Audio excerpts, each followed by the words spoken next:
부가가치세 신고서를 할 차례인데요. 부속명세서가 끝났죠.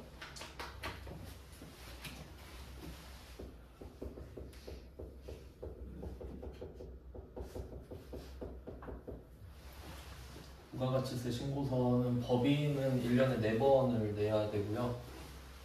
1기 예정 확정, 2기 예정 확정 이렇게 4번을 내는데 거기에 부속 명세서를 같이 내는 거죠.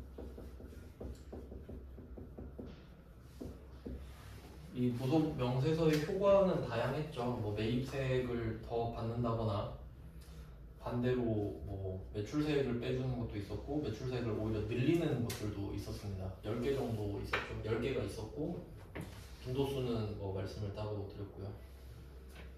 이제 부가가치세 신고서를 하는데 일단 뭐 구조를 좀 대충 보면은 간단하게 요약을 하면 그 부가가치세 신고서가 결과물인 거잖아요. 그럼 정확하게 어떻게 산출이 되냐면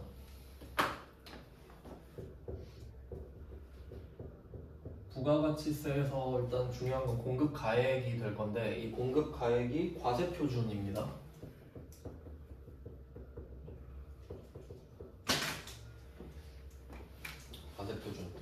과세표준은 그 세법마다 있는 거라고 말씀을 드렸고요. 세금을 매기는 기준이라고 하시면 됩니다. 그래서 뭐 자동차세는 배기량, 부가가치세는 공급가액 이런 식으로 되는 건데 여기에 세율을 곱하는 거거든요. 세율 10%하고 0%가 있죠.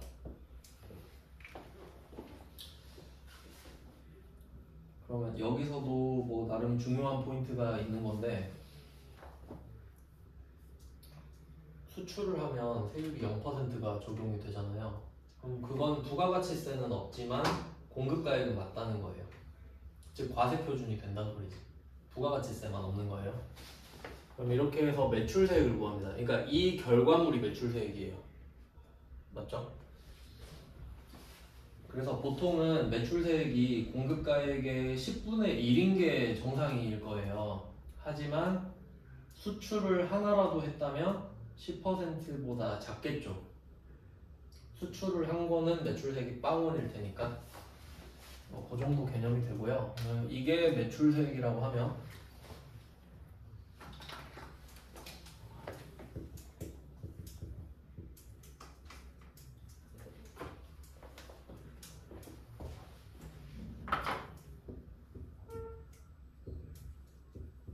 매출세액은 이렇게 구하는 거고 여기서 매입세액을 빼는 거예요. 이렇게 되는 겁니다. 그러니까 대칭은 아닙니다. 매출은 공급가액에서 세율을 곱해서 구하는 건데 매입세액은 그냥 매입세액만 뽑아서 넣는 거예요. 구조는 그렇습니다. 자, 이렇게 해서 빼면 납부세액이 나오는 거예요. 이걸 내야겠죠. 그리고 그 밑에 뭐 더 있어요. 그러니까 그냥 간략하게 말씀드린 거라서. 그럼 이게 매출세액에서 매입세액을 뺀 거라서 납부세액 요거를 내면 되는데 그럼 여기서 우리가 혹시 잘한 게 있으면은 세액공제를 받아요. 납부세액이니까 공제가 빼는 거잖아요. 그럼 내가 납부세액을 얼마 100만 원 내야 되는데 10,000원을 빼주겠다. 그럼 그게 세액 공제가 되겠죠. 우리한테는 좋은 거예요. 덜 내니까. 세액 공제 받으면 좋겠죠. 실제로 이 세액 공제 중에 시험에 나오는 거는 그 1기, 2기 이렇게 신고를 하잖아요. 그러니까 신고를 4번 하는데 1기, 2기 기수는 2개지만 신고를 예정, 확정, 예정, 확정 이렇게 하니까 신고는 4번이거든요. 근데 이 1기 확정 때랑 2기 확정 때 신고할 때 있죠. 요거를 전자신고로 하면 그러니까 홈택스 들어가서 내가 직접 신고를 하면 국세청 홈페이지에다가 그러면 10,000원을 깎아줍니다. 10,000원을 빼줘요. 예정 때는 안 해줘요. 왜냐면 확정 때만 해주지. 왜? 부가가치세는 기수가 2개니까.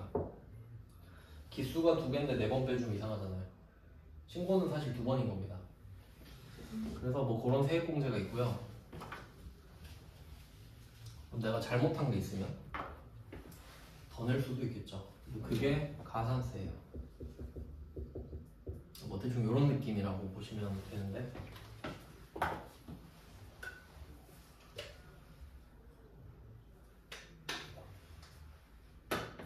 세액공제는 우리한테 좋은 거고요. 가산세는 안 좋은 거죠. 그러니까 뭐 면접 같은 거 볼 때 가산점은 좋은 거죠, 우리한테. 점수가 더해지니까. 근데 세금이 더해지면 안 좋지. 가산세 이런 내용이에요. 그래서 이걸 더하고 뺀 게 최종 결과물이 될 거고요. 그걸 진짜 내는 겁니다. 그래서 뭐 이름이 차가감하여 납부할 세액인가 그렇게 나와요, 최종적으로는. 네, 이런 구조를 아시면 되는데 지금 가산세를 해야 돼서 그래요. 가산세. 이게 약간 계륵같이 느껴질 수 있어요. 이것도 자료가 따로 있는데 오늘은 가산세만 하다 끝날 것 같거든요. 설명만 하다가 아마 내일부터 자료를 풀 것 같고, 제가 정리해 놓은 게 있는데요. 가산세 문제가 엄청 많이 나오진 않았어요. 애매하게 나왔어요. 한 45회 중에 막 10에서 15문제 정도? 한 4분의 1에서 3분의 1? 되게 애매하죠. 이걸 해야 돼 말아야 돼 이 정도로 딱 걸어놓은 것 같아요. 그래도 그나마 최근엔 비중이 좀 있었어요. 근데 뭐 저는 일단 전범위를 다 하자라는 좀 주의여가지고, 근데 제가 안 할 수는 없잖아요. 안 나올 것 같으니까 하지 말죠. 이럴 수는 없으니까 일단 알려드릴게요. 가산세. 근데 이거는 말씀드리는 이유가 나중에 시험에 임박했을 때 혹시 내가 시간이 없다 그럼 가산세를 버려도 되겠죠. 그 정도 참고를 하시라는 거지 배우지 말라는 건 아니에요. 가산세 하겠습니다. 그리고 가산세는 또 이 2가지 맥락을 생각하셔야 됩니다. 기본적으로 내국세, 우리나라에서 다루는 세금이 25개일 거예요. 25개. 그러면 그 25개가 세법이 다 있을 거 아닙니까? 그 기준이 다 있으니까 나라마다 법이 있듯이. 그러면 그 전체를 통용하는 가산세가 있을 거고요. 그 법 전체, 그러니까 모든 나라를 통틀는 국제법 뭐 이런 것도 있잖아요. 뭐 비행기 돌리면 안 된다 뭐 그런 거는 조약을 통해서 하잖아요. 전 국가가. 근데 또 부가가치세 안에서만 있는 가산세도 있겠지. 약간 그런 느낌. 그래서 우린 가산세를 2개 배워야 돼. 2개. 쉬운 거 하나, 어려운 거 하나. 그러면 그 스케일을 생각해 보면은 부가가치세가, 그러니까 세법이 이렇게 범위가 크다고 하면 이 중에 부가가치세는 하나일 거 아니에요, 이 중에. 이런 느낌. 그러면 부가가치세에만 적용되는 거 하나, 모든 세법에 적용되는 거 하나, 뭐 이런 느낌으로 배울 거거든요. 그러면 이 안에 있는 게 더 간단하겠죠. 밖에 있는 게 더 복잡할 거 아니에요. 이걸 먼저 할 겁니다. 부가가치세 적용, 그냥 느낌이 그렇다는 거예요. 그래서 부가가치세에만 해당되는 가산세를 먼저 설명을 해드릴게요.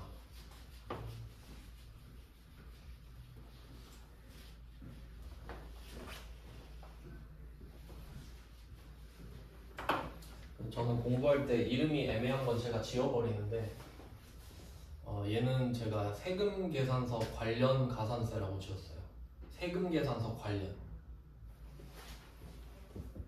세금계산서 관련 가산세 이렇게 하겠습니다. 뭐 세금계산서 불성실이라고 해도 돼요. 세금계산서를 제대로 안 했다. 불성실이라고 할까? 프린트에는 불성실이라 돼 있네요. 뭐 같은 말이에요.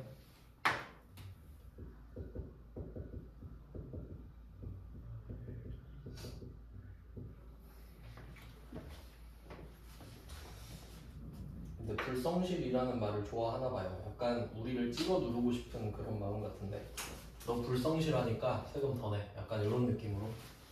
그럼 이게 3개가 있거든요. 하나씩 적어 보겠습니다. 첫 번째는 말 그대로 세금계산서예요. 세금계산서. 세금계산서까지만 적고 생각을 한번 해보죠.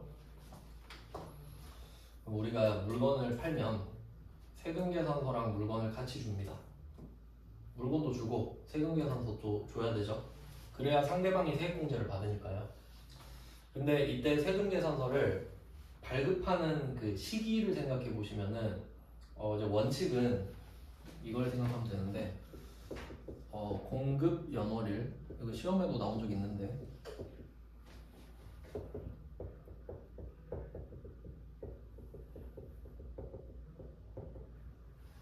자, 요걸 한번 생각해 볼게요. 공급 연월일이랑 작성 연월일이 있습니다. 일단 이거 하나하나 이해를 해야 되죠. 그럼 공급 연월일은 뭐냐면 실제로 내가 물건을 판 날이에요. 실제로 판 날.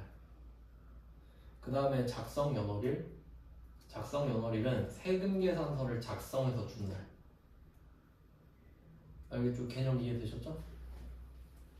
그럼 이게 같은 게 원칙이죠. 내가 물건 준 날 세금계산서 주는 게 원칙이잖아요. 그럼 그런 문제는 아무도 안 틀리겠죠. 근데 다르면 어쩔 거냐 이거지. 다르면 누가 이기냐 이걸 따져줘야 돼요.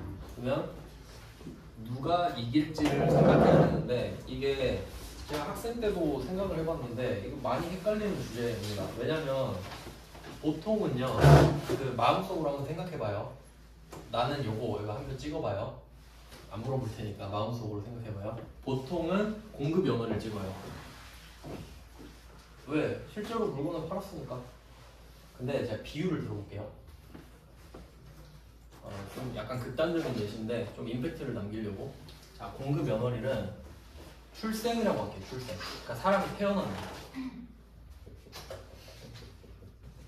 태어난 거예요. 실제로 태어난 사건이에요. 공급이. 그 다음에 작성 연월일은 출생신고라고 할게요.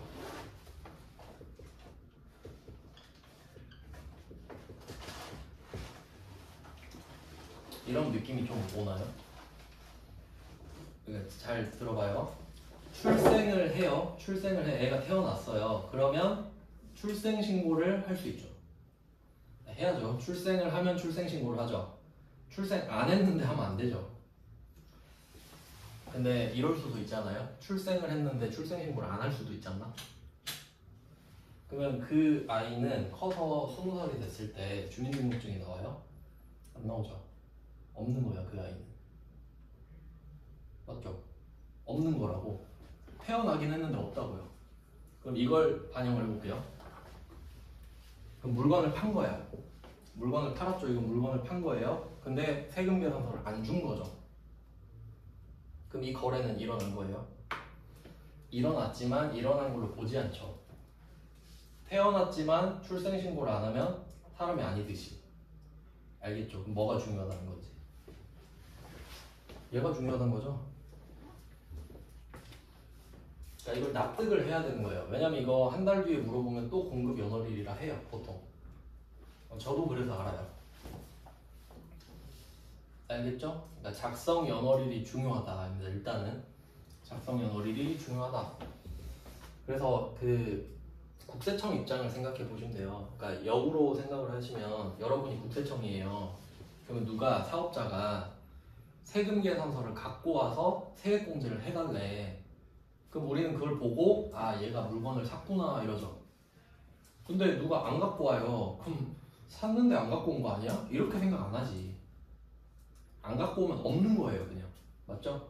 그러니까 공급 연월일은 상대적으로 안 중요합니다. 별로 관심이 없다고. 세금계산서가 만들어진 날짜만 관심이 있고 오히려 국세청은 이게 공급 연월일이라 생각합니다, 그냥. 아시겠죠?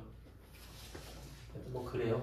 나오는 김에 한 건데 어쨌든 작성을 하는 게 중요하다. 그러면 이 작성을 언제 할지가 또 나와요. 그러면 이거를 세금계산서를 발급할 때 또 세 개가 있는데 첫 번째가 정상 발급이 있고요. 말 그대로 정상적으로 발급을 한 거예요, 그냥. 제때 한 거죠, 제때. 그러면 뭐 누군가는 비정상으로 발급을 할 때도 있겠죠. 그럼 정상 발급 시기가 넘어가 버리면 늦은 거예요. 그럼 지연 발급이 돼요. 지연 발급, 딜레이 된 거예요.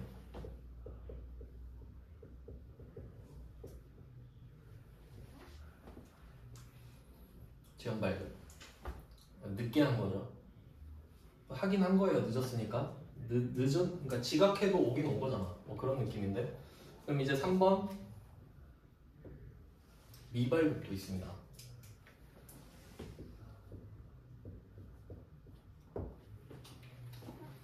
자, 이렇게 세 개를 쓰고요. 이제 생각을 해볼 거예요.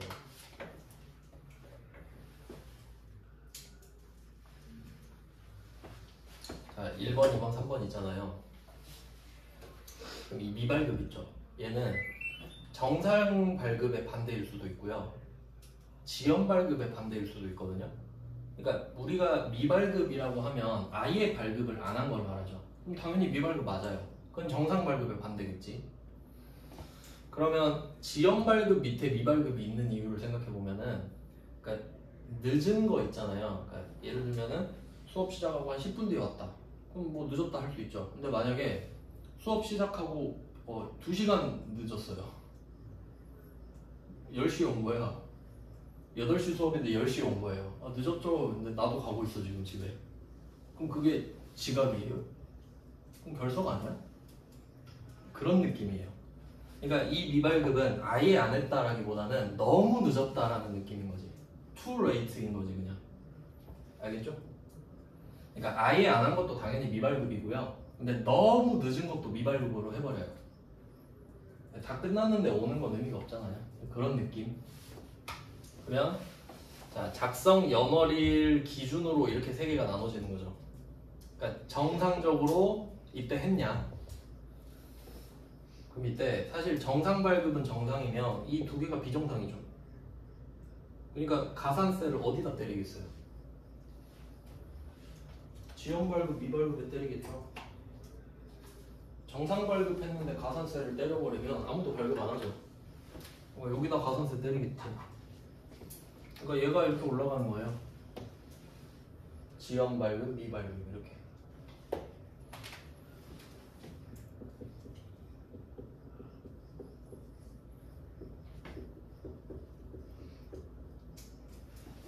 지연 발급, 미발급. 네, 이렇게 개념을 하나씩 잡을 겁니다. 그러니까 내가 왜 가산세를 맡고 있지? 이거 생각하는 거거든요. 그럼 이제 납득하셔야 되죠. 아, 내가 늦었으니까 세금 더 내야겠구나. 안 했으니까 내야겠구나. 이렇게 되겠죠? 근데 이거는 현실적으로 생각해 보시면요. 아예 발급을 안 한 거는 잘 안 나올 겁니다. 왜냐면 모르니까요. 내가 발급을 아예 안 하면 어떻게 알아요? 발급을 했는지 안 했는지 어떻게 하냐고.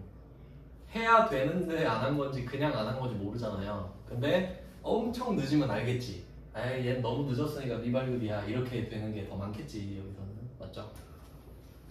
아예 안 한 거는 잘 안 나올 거라는 소리입니다. 근데 어차피 상관은 없는데. 그리고 이제 프로그램에 들어가 보면은 명칭이 지연 발급, 미발급이 아니라 지연 발급이랑 미발급 등으로 돼 있어요. 등. 불안하죠, 등 나오면? 우리 많이 당해봤잖아요. 제일 많이 나오는 게 신용카드 매출정표 등 아닙니까? 그러니까 걔네와 아이들 이런 느낌이죠.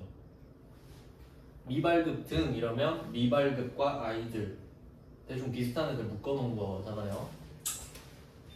그러면 이때 미발급 등 여기에 뭐가 포함되냐면, 그러니까 여기서 두 가지를 말씀드렸죠. 아예 발급 안 한 거, 너무 늦은 거 두 개 나오고, 그 다음에 여기 하나 추가되는 게, 여기는 세금계산서라고 되어 있는데 여기 하나가 또 붙어요. 그 전제가 법인은 전자 발급해야 돼요.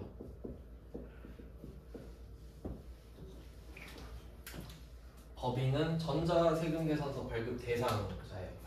발급 의무 대상자 이렇게 말을 하는데, 그냥 법인은 전자 발급해야 된다라고 알고 계시면 돼요. 개인 사업자도 기준이 있는데 뭐 그건 뭐 알 필요 없을 것 같고. 자, 법인은 전자를 발급해야 됩니다. 그러면 우리는 그냥 세금계산서가 아니라 전자까지 발급해야 된다는 소리가 되죠. 우리는요. 그러니까 요거는 제가 일반적으로 적은 겁니다. 근데 어차피 우리 기준으로 할 거잖아요. 그러니까 얘는 전자라고 달아놓을게요. 그럼 이제 두 개를 생각해야 되는 거예요. 첫 번째는 시기의 문제죠. 제때 했느냐, 늦었느냐, 너무 늦었느냐. 시기의 문제. 그러면 이거는 내가 전자를 발급했는데 정상, 지연, 너무 늦은 거 이렇게 될 수 있어요. 전자를 발급했는데 그러면 지연 미발급 가산세를 맞을 겁니다. 그럴 수 있겠죠? 근데 이런 경우도 있을 거 아니에요. 정상 발급을 했는데 우리는 전자 발급해야 되잖아요. 종이로 발급한 거야. 그러면 시기는 안 늦었죠. 형태가 잘못된 거야. 두 가지를 고려해야 된다는 겁니다. 세금 계산서는 시기와 형태. 그러니까 이렇게 저는 이런 걸 만약에 이미지로 한다면 이럴 것 같거든요. 이렇게 세 칸, 두 칸 이렇게 해가지고 얘는 시기, 네, 형태 이렇게 해봅시다. 그러면 시기는 정상이겠죠. 정상. 요건 가산세 때리면 안 되지. 네, 늦었어요. 지연. 가산세 맞죠? 그 다음에 너무 늦었어. 미발급. 미발급이라고 할게요. 미하니까 이상하네. 이렇게 된 겁니다. 빨간색은 가산세를 맞아요. 이제 형태는 이걸 연결시켜 보는 겁니다. 그럼 내가 여기서 전자를 발급한 거예요. 전자. 그럼 전자를 정상 발급하면 가산세 아무것도 안 맞지. 시기도 맞고 형태도 맞으니까. 근데 지연 발급을 했는데 전자로 발급을 한 거예요. 그럼 전자는 잘 했으니까 이건 없고 지연 가산세를 맞겠죠. 이런 식이에요. 그러니까 여기서는 입체적으로 가야 되죠. 여기에 전자, 종이 이런 식으로 각각 들어가잖아요. 각각.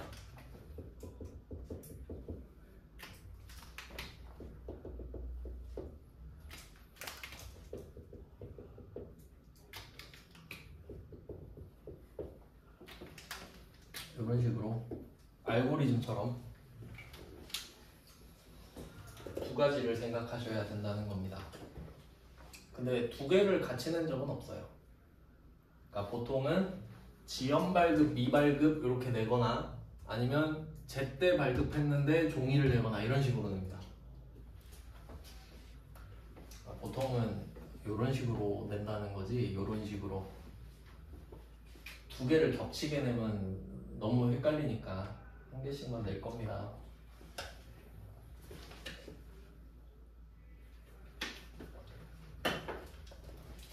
자, 그러면 일단 상황을 이렇게 알려드렸는데, 그러면 그 정상은 가산세를 안 맞으니까 상관이 없잖아요. 그럼 이제 퍼센트 이야기를 해볼게요. 몇 퍼센트를 때릴 거냐. 이게 실제로는 되게 중요한 이슈예요. 그러니까 예를 들면 그 불법 주정차 그걸로 한번 예를 들어볼게요. 제가 처음에 이사 왔을 때 맨날 10시에 집에 가니까 주차 자리가 없어요. 맨날 갓길에 대놨는데 제가 주정차를 10번 걸렸거든요, 지금까지. 근데 그 금액을 32,000원이에요. 32,000원을 내라. 그리고 늦으면 4만원을 내라. 그러면 그 금액을 그냥 심심해서 32,000원 이렇게 정하진 않았겠죠. 생각을 해요. 어느 정도로 해야 슬슬 기분이 나빠서 불법 주정차를 안 하게 될까? 약간 그 금액을 잡는 게 되게 중요한 거예요, 실제로. 그냥 막 정한 게 아니란 거지. 그러니까 이 정도 하면 사람들이 적당히 기분 나빠하더라. 이런 느낌으로 하는 거거든요. 그럼 이제 그것도 그렇게 적용이 될 거 아닙니까? 그러면 여기서는 그 보통 이제 심리적 저항선을 여기선 2%로 보나 봐요. 2%. 2% 정도 하면은 좀 과하다 이런 느낌. 그럼 한번 예를 들어보겠습니다. 기준이 있는데 그다음 퍼센트도 그 덩치가 커야 퍼센트가 커지죠. 그러면 이 세금계산서 불성실 가산세는 세금계산서의 구조를 생각해 보시면은 내가 1,000만원짜리 물건을 팔았어요. 1,000만원. 그리고 밑에 100만원 이렇게 써있죠. 그럼 1,000만원, 100만원, 1,100만원 이렇게 세 가지로 해석을 할 수 있는데 어디에 퍼센트를 때릴까? 일단 이거부터 봐야죠. 그쵸? 기준은 100%입니다. 기준은 공급가의 기준.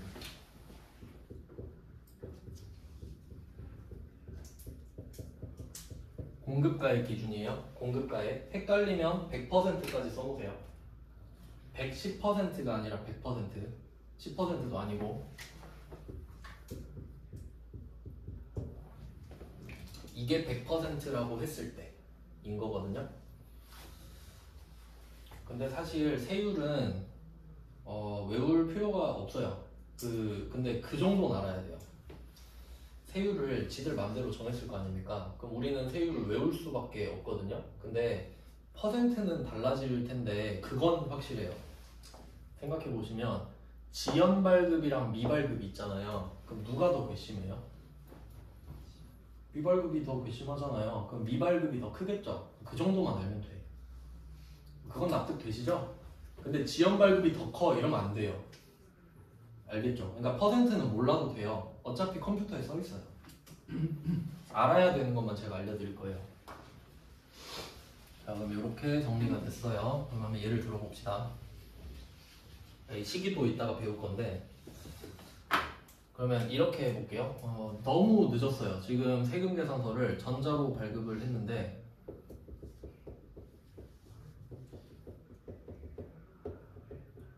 전자로 발급했어요. 그럼 얘는 가산세 없죠. 근데 이제 시기만 있겠죠. 근데 너무 늦어서 얘가 미발급 처리가 돼버린 거예요. 이게 미발급이 됐다고 합시다. 미발급은 외우셔야 돼요. 얘 2%. 요것만 외울게요. 제가 안 외워도 되는 건 아예 말을 안 하겠습니다. 저도 모르니까요. 컴퓨터에 써있는데 외우는 건 좀 자기만족이죠? 저는 모릅니다. 2%만 알아요. 자, 그럼 2% 자, 예를 들어볼게요. 이 미발급 이게 어떻게 작용하는지를 좀 알려드리겠습니다. 이게 좀 와닿아야 되니까요.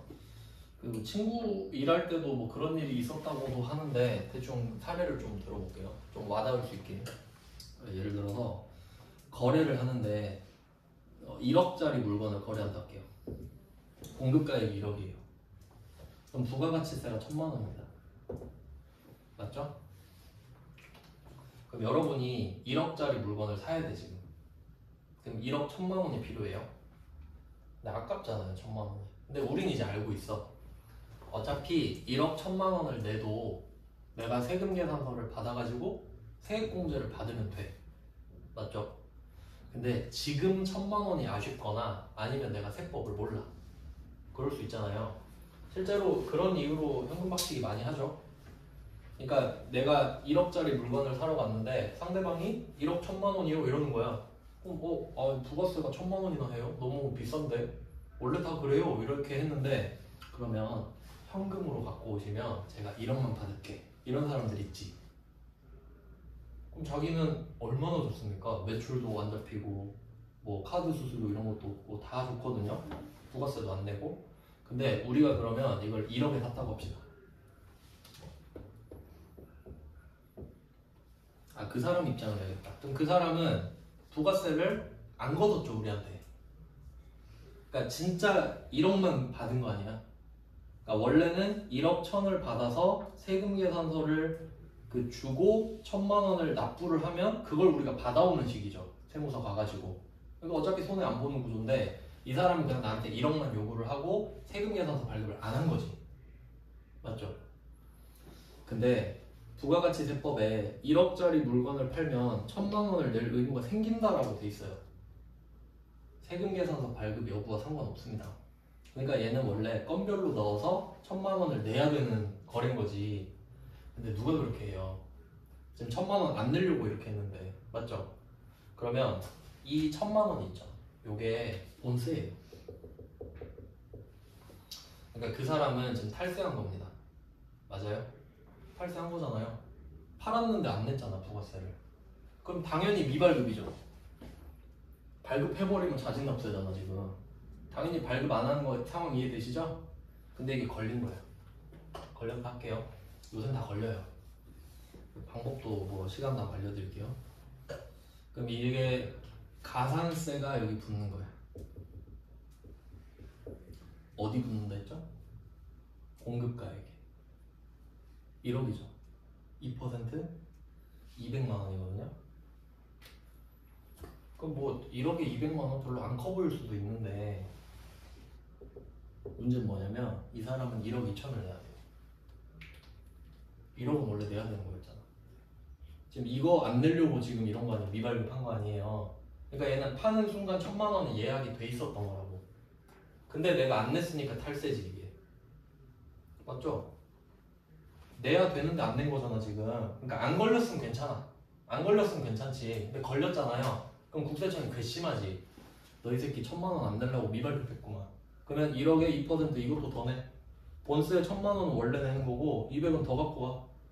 그러니까 이게 그냥 단순하게 2%를 말하는 게 아니야. 미발급은 12%로 보면 돼요. 왜냐면 난 10%를 낼 생각이 없었잖아. 알겠죠? 그러니까 2%는 상징적인 거야. 상징적인 거. 너 걸렸다 이거고 1,000만 원 갖고 와 이거지. 이게 무섭지 이게 무섭습니까? 근데 합치면 더 무섭긴 하지. 그러니까 이런 일이 비일비재하죠. 없을 것 같아요. 왜냐면 부가가치세를 모르는 사람이 더 많지 않을까요? 그냥 1,000만 원 냈다가 세금계산서를 받아서 돌려받는다는 걸 아는 사람이 얼마나 되겠냐고요. 전체 인구 비중으로 봤을 때 모르는 사람이 더 많겠지. 근데 요거 이제 잘못 가면은 이게 좀 더 그 일이 커지면 횡령으로 빠지고 그래요. 왜냐면 이게 이것만 하면은 다행인데 만약에 내가 그 물건을 사는 사람 입장으로 해봐요. 그럼 사는 사람 입장인데 1억짜리를 원래 1억 1,000에 사고 세금계산서를 받았다고 해봐요. 그럼 1,000만 원 돌려받지 어차피. 그리고 세금계산서가 남아있죠. 그러면 이 1억이 없어진 거가 증명이 되잖아요. 아 1억짜리 물건을 사서 그렇구나. 그럼 비용 처리도 돼. 맞죠? 근데 현금으로 사면 어떻게 되지? 증거가 없잖아요. 그러면 증거가 없는데 1억이 빠져버린 거야. 법인인데. 그러면 대표가 1억을 갖고 간 거예요. 맞잖아. 뭐 일개 사원이 갖고 가겠어요? 그럼 1억이 비어버리잖아요. 증거가 없으면은 대표가 갖고 간 걸로 봐버린다고. 그럼 이게 횡령이 돼버리지. 배임도 될 수 있고 임무를 배신했다 뭐 이런 거 있죠. 그러니까 이게 이런 거 가지고 큰일이 일어나요. 그러니까 결론은 뭐냐면 세금계산서는 무조건 제때 발급하고 제때 받는 게 좋아요. 무조건이에요 이거는. 예외는 없다고 보시면 돼요. 무조건 걸립니다. 그러니까 국세청을 좀 만만하게 보는 사람들이 있는데 이게 시스템화가 돼 있어서 이것도 뭐 참고로 알고 계시면 걔네들이 PCI 분석이라는 걸 해요. 그러니까 걸릴 수밖에 없는 이유를 말씀드릴게요. 혹시 하실까봐 그러진 않겠지만 P가 프로퍼티입니다. 그러니까 자산을 뜻해요. 부동산이라는 뜻인데 자산을 뜻해요. 그 다음에 C는 컨섬션, 소비. 그 다음에 I는 인컴이거든요. 그러니까 여러분이 갖고 있는 자산, 재산, 그리고 소비, 그리고 소득을 분석하는 거예요. 그러니까 예를 들면은 여러분이 갑자기 5억짜리 아파트를 샀어요. 5억짜리 아파트를 샀어요. 요새는 신고 다 해야 되죠. 근데 옛날에 신고 안 해도 됐잖아요. 그러면 이제 국세청이 이거를 봐요. 그럼 이 사람의 소득을 다 볼 수 있죠. 여태까지 벌어들인 소득을 다 확인할 수 있죠.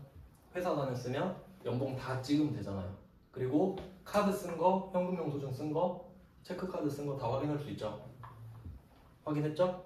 그리고 엄마 아빠한테 받은 재산 같은 거 확인할 수 있죠.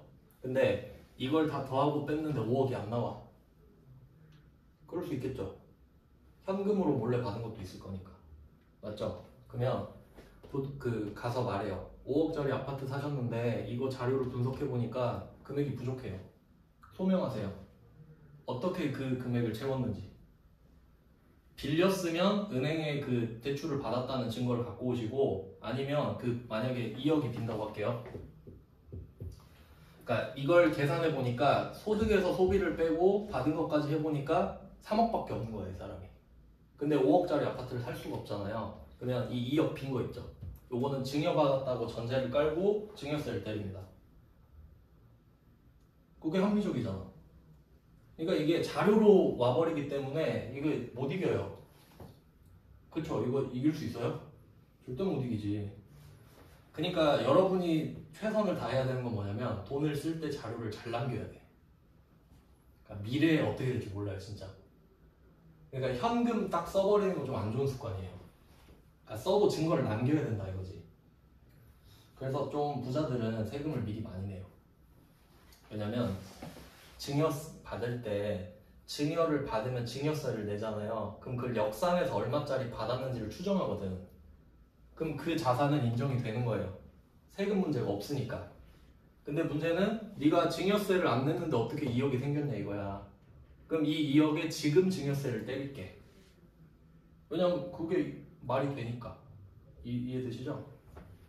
그러니까 결론은 탈세를 못합니다. 금방 들통나요. 물론 편법이 있긴 한데 편법이 조금씩 있는데 하여튼 뭐 구조는 아시겠죠? 그러니까 세법 몰라가지고 나중에 골로 가는 사람들도 한둘씩 있어요. 그 만만하게 봤다가.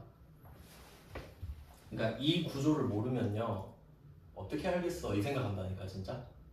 나 어떻게 알죠 다. 그래서 뭐 이런 내용이 있어요.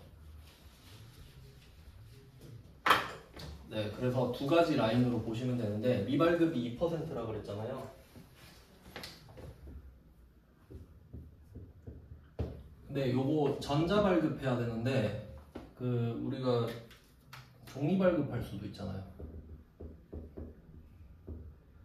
왜 하는지 모르겠는데 종이로 발급하는 게 더 까다롭습니다. 이메일로 보내면 얼마나 편한데. 이유는 모르겠지만 그러니까 종이로 발급한 것 자체가 약간 좀 꼬롬한 거예요. 그럼 종이로 발급하면은 1%를 때려요. 요것 때문에 외우라고 한 건데 그러면 이걸 알려주는데 미발급 2%를 왜 알려주냐 하면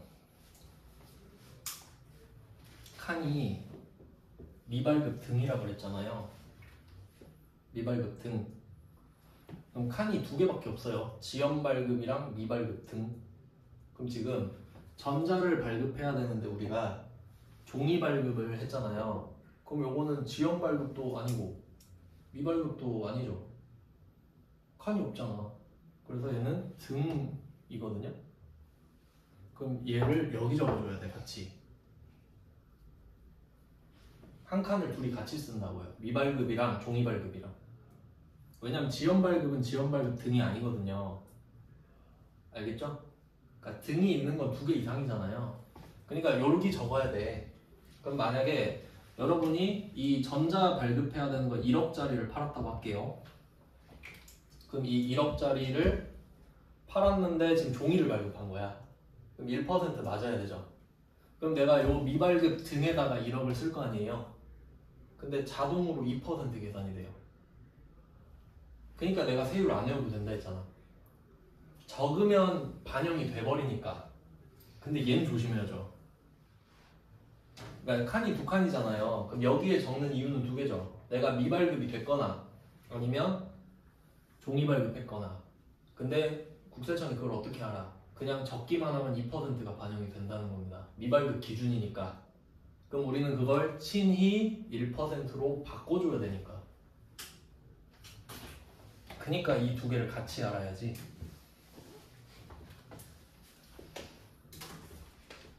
그냥 시험 내기 좋은 포인트예요. 귀찮잖아요.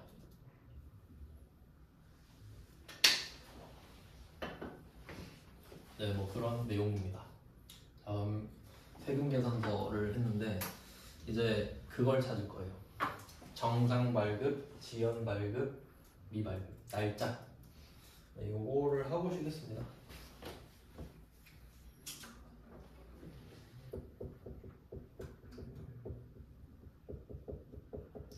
그러면 세금 계산서를 발급하는 이슈가 있는데 전제는 매출이겠죠. 공급이 일어나야 돼요. 공급.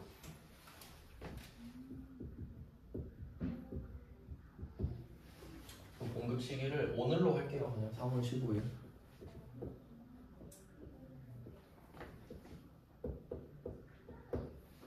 공급 시기가 3월 15일이에요.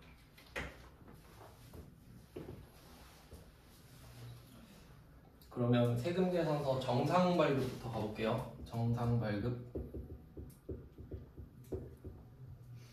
정상 발급. 원칙은 3월 15일이겠죠. 3월 15일에 물건 주고 3월 15일에 세금 계산서 발급하면 정상이죠. 그럼 이게 정상인데 다를 수도 있잖아요.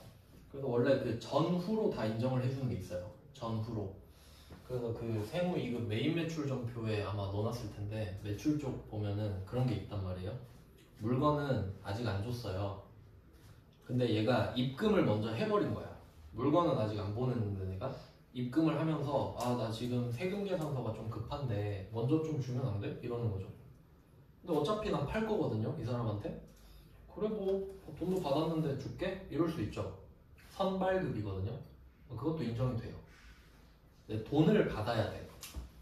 왜냐면 돈을 안 받았는데 줘버리잖아요. 그럼 국세청은 이 둘의 관계를 모르거든요. 근데 내가 돈을 안 받았는데 줘버리면은 둘이 그 자료 갖고 장난친다고 생각할 수도 있어요. 그럴 수도 있지. 거짓말로 그냥 왜냐면 돈을 안 받았으니까. 근데 돈을 받았으면 진정성이 있다고 생각하겠지. 그럼 물건을 안 줬어도 곧 주겠지 이렇게 생각하죠. 근데 돈을 안 주고 세금 계산서만 발급해 놓은 거야. 그럼 거짓말일 수도 있잖아요. 네, 선발급은 잘 안 나오고요. 그냥 그 메인 매출 전표에 나오면 물건은 다음 달에 주기로 했는데 돈은 지금 받아서 세금 계산서를 줬다. 그럼 똑같이 11번 과세하면 돼요. 그냥 세금 계산서를 준 게 중요하기 때문이에요. 근데 그건 여기서는 잘 안 나온 적이 없어요. 선발급은. 그러면 우리는 3월 15일부터 그냥 할게요. 그럼 방금 선발급을 알려드렸어요. 그러니까 얘 여기서 선이 붙은 이유는 내가 실제로 공급한 것보다 먼저 발급했기 때문에 선발급이에요. 실제 공급일보다 먼저 발급을 해준 거잖아. 근데 인정을 해주니까 선발급 특례라 그래요. 먼저 발급했는데도 인정해준다. 그럼 이제 후발급 특례도 있겠죠. 후발급 특례는 다음 달 10일까지거든요. 대충 설명을 좀 간단하게 하면은 만약에 2월 1일부터 2월 28일까지 거래가 있는데 어떤 거래처랑 거래를 많이 해요. 막 하루에 한 번씩 해. 막 두세 번씩 하는 거예요. 그러면 한 달 동안 거래를 막 4, 50번 한 거예요. 자, 거래를 짜잘짜잘하게 많이 해요. 그럼 그때 세금 계산서 주면 너무 서로 힘들죠. 자료가 복잡하니까. 그래서 이걸 그냥 묶어가지고 하나로 발급할 수 있어요. 그러니까 금액은 거래 명세서 가지고 그냥 파악만 하고 다 뭉쳐 한 달치를. 그러니까 한 건으로 해가지고 그냥 하나짜리를 줘버리는 거예요. 그럼 서로 편하죠. 그러면 그건 이때 2월 28일을 작성일로 해서 다음 달 10일까지 발급할 수 있거든요. 이것만 알면 돼 지금. 그러니까 디테일을 알려드리자면 그러면 2월 1일부터 2월 28일까지 실제 거래가 일어난 거예요. 실제로. 근데 횟수는 몰라. 그럼 금액을 다 합쳐서 세금 계산서 한 장을 만들 거 아니에요. 그 날짜가 2월 28일이야. 마지막 날로 적어요. 나 이때 작성했다 이렇게. 근데 발급은 다음 달 10일까지 해도 돼. 그러니까 2월 28일이라고 써있는 그 한 덩어리짜리 세금 계산서를 3월 10일에 줘도 돼. 그 정도는 기다려줄게 이렇게. 왜냐면 금액이 크니까. 대충 그런 느낌이거든요. 근데 우리는 시기를 물어보잖아. 그 세금 계산서의 날짜를 물어본 게 아니라. 그러니까 다음 달 10일. 이 마지노선이라 생각하면 되는 거지. 그러니까 선발급 특례도 있고 후발급 특례도 있다 했잖아요. 근데 선발급 특례는 여기서 낸 적이 없어요. 그러면 오늘부터 시작하면 되지. 오늘 정상이니까. 그러면 내가 만약에 후발급 특례를 받을 수도 있잖아요. 그러면 내가 2월 1일에 실제로 거래를 한 거예요. 근데 요거를 3월 10일에 줘도 되는 거지. 그러니까 최대로 늘려보면 다음 달 10일까지 허용이 되는 거지. 허용이. 무조건이 아니라. 그러니까 후발급 특례를 안 받으면 오늘이죠 그냥. 근데 만약에 받으면 다음 달 10일이 될 수도 있다는 거잖아요. 그래서 다음 달 10일. 그리고 얘는 무조건이 아니라 후발급 특례를 받으면이에요. 후발급 특례 시.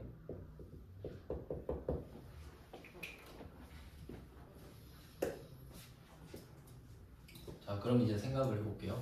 그러면 문제가 나오면 만약에 이런 식으로 문제를 낸다고 해봐요. 3월 15일에 공급을 했다. 지금처럼 공급 시기가 3월 15일이에요. 이렇게 했는데 세금 계산서를 4월 5일에 발급했어요. 이런 문제 안 내요. 애매하잖아요. 내가 후발급 특례를 받고 있는지 아닌지 모르잖아요. 그러니까 내면 4월 15일 이렇게 내지 4월 5일 이렇게 안 낸다고요. 지금 장난하자는 게 아니잖아. 나는 시험을 보러 왔는데 4월 5일 해버리면 후발급 특례인지 아닌지 내가 어떻게 알아? 그럴 거 아니에요. 근데 4월 15일 적으면 어떻게 돼? 특례를 받든 말든 이미 늦었죠. 그렇게 낼 거라고. 이해되시죠?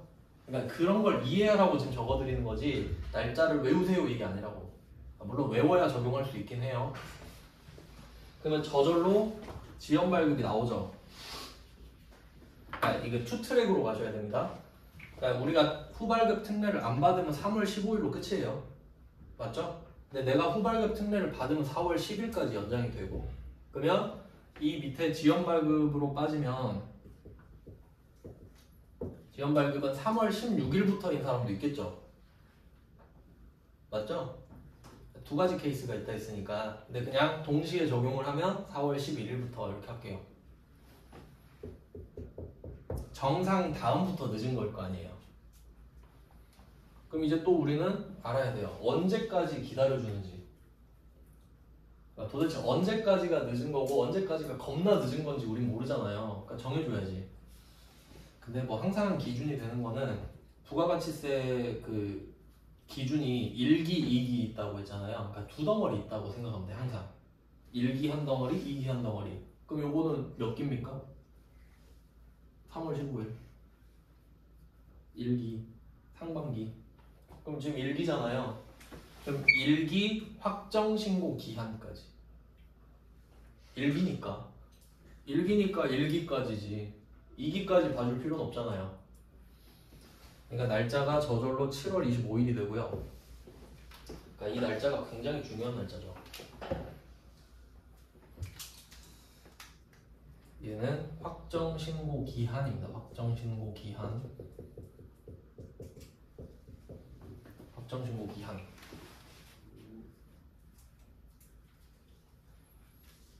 그러면 그 혹시 지금이 2기면 1월 25일이 되겠죠? 그러니까 확정신고 기한은 날짜를 알고 계셔야 돼요. 두 개밖에 없으니까요. 7월 25일, 1월 25일밖에 없잖아요. 왜냐면 이 부가가치세법 그 조문 같은 거 보면은 7월 25일, 1월 25일 이렇게 말 안 해요. 그냥 확정신고 기한까지 이렇게 말해요. 근데 그걸 모르면 안 되잖아요. 그러니까 저는 적어드리지만 지금 그 다음에 나머지는 미발급이겠죠. 날짜 찾을 수 있죠 이제. 미발급은 7월 26일부터지. 그럼 이때 한 거는 이제 발급이 아니네요. 이렇게 정리가 되는데 좀만 더 할게요. 여기서 끊기면 좀 그래가지고. 그럼 지금 가산세 맞는 거는 지연 발급, 미발급입니다. 맞죠? 날짜도 확인했습니다. 그러니까 우리는 마지막 날을 알고 있으면 되는 거죠. 그게 기준 역할을 해줄 테니까. 그리고 또 그 지연 발급이랑 같이 알아두셔야 될 거는 지금 칸이 없어서 왼쪽에 쓸게요. 반대를 생각해 볼게요. 내가 늦게 줬잖아요. 난 늦게 줬어요. 그럼 쟤는 어떻게 되겠어요? 늦게 받았겠지. 내가 늦게 줬는데. 내가 늦게 줬는데 쟤가 정상 수치일 수가 없잖아요. 그럼 얘는 지연 수치야.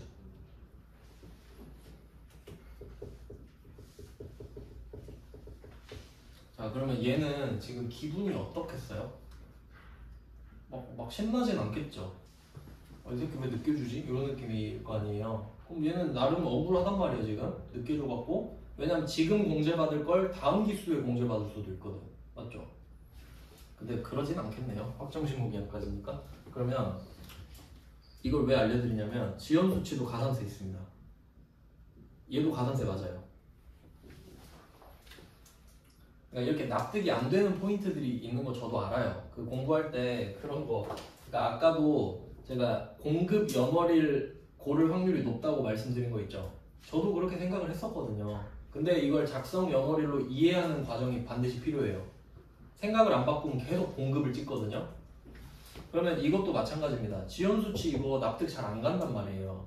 그럼 이제 생각을 해보세요. 지금 이 중에 아쉬운 사람이 누군지 생각해보세요. 물건 파는 애는 세금 계산서를 안 줘도 부가세를 내야 됩니다. 맞죠? 근데 얘는 세금 계산서를 받아야 세액공제 받죠. 그럼 누가 아쉬워 지금? 수취한 애가 아쉽잖아요. 그럼 국세청이 와가지고 하는 말이 야 네가 아쉬운데 왜 빨리 달라고 안 했어? 네가 병신 아니야? 이런 느낌인 거야. 야 얘는 안 줘도 그만이야. 얘는 안 줘도 부가세 내가 뜯어도 돼. 이런 느낌이라고. 그러니까 가가지고 야 그럼 네가 좀 빨리 달라고 해라. 그리고 얘 가산세 때려버리는 거야. 그럼 옆에 친구들이 보더니 야 늦게 받아도 맞더라. 빨리 달라고 해야겠다. 이렇게 되는 거지. 그럼 얘가 빨리 달라고 하면 얘가 정상 발급을 할 거 아니야. 그러니까 네가 조율을 하라 이거지. 왜? 네가 아쉬우니까. 알겠죠? 제가 만든 이야기인데 그럴싸하죠. 이해해야 되니까 전 이렇게 이해를 해요. 이야기 막 만들어가지고 뭐 그럴만하죠.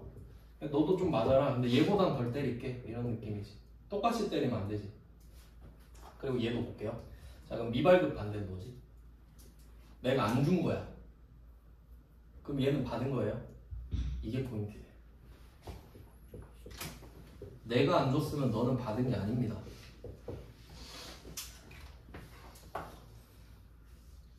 네, 이거 구조 이해되시죠? 그러니까 정상 발급은 정상 수취. 그럼 너나 나나 잘한 거. 그럼 내가 지연 발급하면 넌 지연 수취. 우리 둘 다 잘못. 너도 잘못한 거 있지. 이렇게 말할 수 있다는 거예요. 물론 나도 잘못했지만 너도 잘못했어. 그러면 미발급은 주긴 줬어요. 내가 7월 26일에 준 거야. 그러면 실제로 세금 계산서가 날라가긴 하죠.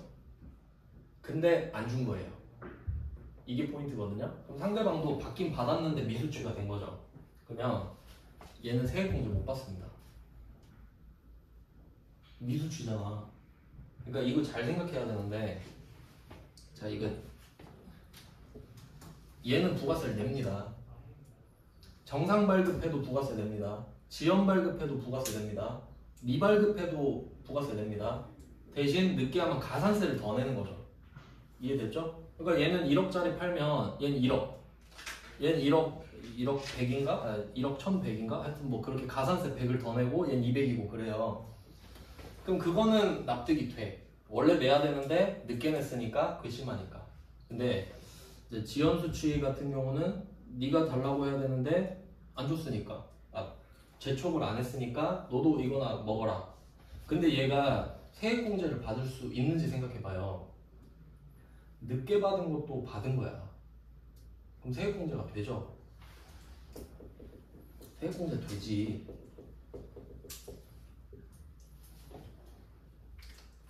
정상 수취도 세액공제 받을 수 있죠? 근데 지금 수취를 안 한 게 아니잖아. 늦게 받은 거잖아. 그러면 야 너 받았으니까 세액공제는 해줄게. 근데 늦게 받았으니까 가산세 좀 내. 세액공제는 해주되 가산세는 뜯어가지. 조심해 이러면서 0.5%인가 그래요. 그러면 세액공제 받으면 다행이지 뭐. 근데 얘는 어때요? 잘 봐봐요. 미수취가 가산세가 있을지 생각해봐요. 미수취에다 가산세 때리면 안 돼요. 이미 세액공제를 못 받는데? 지금 세액공제를 못 받아서 억울한 애한테 가가지고 야 너 미수취 가산세 내놔 이러면 돌아버리지 사람이. 그러니까 얘는 세액공제를 못 받잖아요. 세액공제 못 받죠? 미수취니까. 그럼 이렇게 생각하면 돼요. 미수취니까 세액공제 못 받아요. 이게 가산세야. 이게 가산세라고. 얘가 1억짜리를 샀는데 1000만 원을 못 돌려받아요. 이렇게 큰 가산세가 어딨어. 그럼 얘는 1000만 원 날렸죠. 근데 가갖고 미수취 가산세 때리면 안 되지. 그러니까 이게 가산세라 생각하면 돼요. 개념 잡혔죠? 정상 수치는 당연히 세액공제 받고요. 이렇게 하면 일단 1번 세금 계산서 지연 발급이랑 미발급 등 이렇게 한 겁니다. 네, 지금부터 10분을 볼게요.